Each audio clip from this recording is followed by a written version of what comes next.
자, 그러면은 이 로보택시 관련해서 지금 머스크 리스크가 있기 때문에 트럼프와의 불화 이후에 과연 테슬라의 주가는 어떻게 될 것이냐. 요거를 이제 오늘 마켓워치에서 이제 블룸버그의 기사를 인용해서 한 가지를 보도를 했는데요. 함께 보시겠습니다.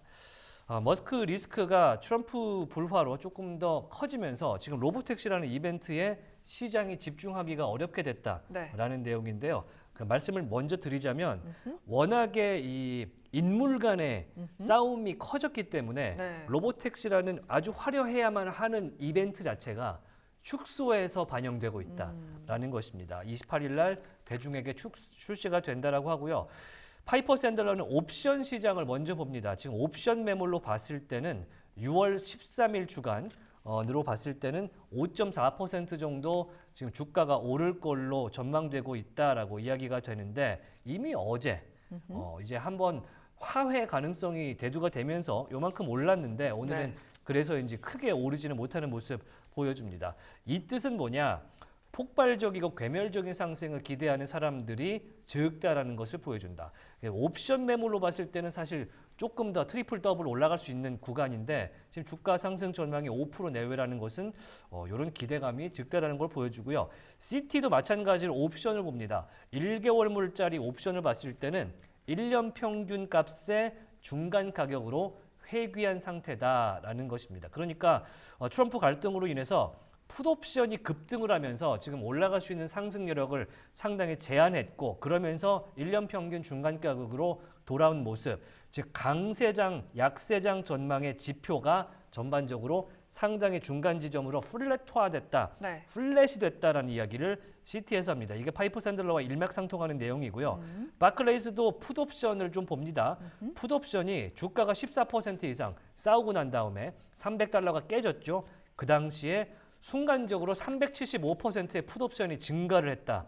거의 4배가 늘어났다는 겁니다. 그러니까 과거에 판매량이 줄어서 주가가 빠질 때는 사실 풋은 줄고 콜은 유지됐다는 거예요. 판매 때문에 주가가 빠질 때는 콜은 유지됐다는 거죠. 상승될 거라는 기대감은 남아있었는데 이번 하락은 이게 여지없이 무너졌던 풋옵션의 급등이었다라는 게 바클레이스의 자료를 통해서 볼 수가 있습니다. 지금 전반적으로 investor fear ease, 그러니까 약간 공포감은 둔화가 됐지만 지금 굉장히 내려와 있는 옵션가가 내려와 있는 모습을 그래프로 보고 계시고요. 그러다 보니까 바클레이스는 이렇게 평가를 하는데요. 테슬라의 주가, 현재 주가 상황을 로보택시 이벤트 중심으로 포지셔닝하기가 어렵다. 그러니까 어디까지 갈지를 이 로보택시라는 거대한 이벤트를 가지고 평가하기가 어렵다. 물론 모간 스탠리에서는 이 로보택시에 굉장한 가중평가를 주면서 오버웨이트에 $410를 주긴 했습니다만 이 파이퍼 샌들러, CT, 바클레이스 대부분의 일반 기관들은 그렇지 않다라는 것이고요. 이 로보택시 기대감이 다소 후퇴가 되면서 지금 심지어 일론 머스크가 이렇게 얘기했습니다. 신중하게 소수의 차량을 출시한다라고 했는데 안전 문제 때문이라고 했어요. 그런데 이게 시장에서는 오히려 기대감을 낮추는 요인이 됐다는 거예요. 왜냐하면 일론답지 않다.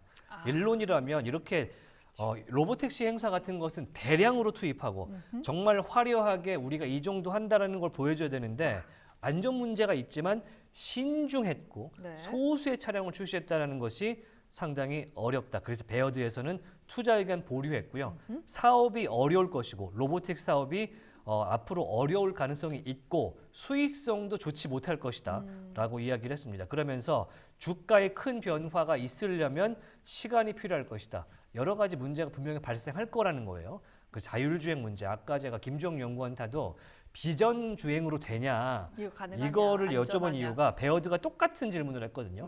비전으로만 센싱을 하는 문제를 어떻게 해결할 거냐. 이 후방에 사각지대에서 튀어나오는 예를 들어 킥보드 탄 분들 이런 분들을 어떻게 로보택시가 혼자 막아낼 수 있을 것이냐. 요런 문제를 분명히 대두되는데 해결해야 된다라고 이야기하고 있습니다. 그러니까 분명한 건 로보택시가 이벤트로서의 가치를 상실해가고 있다라는 기관들의 평가가 나온다는 것이죠.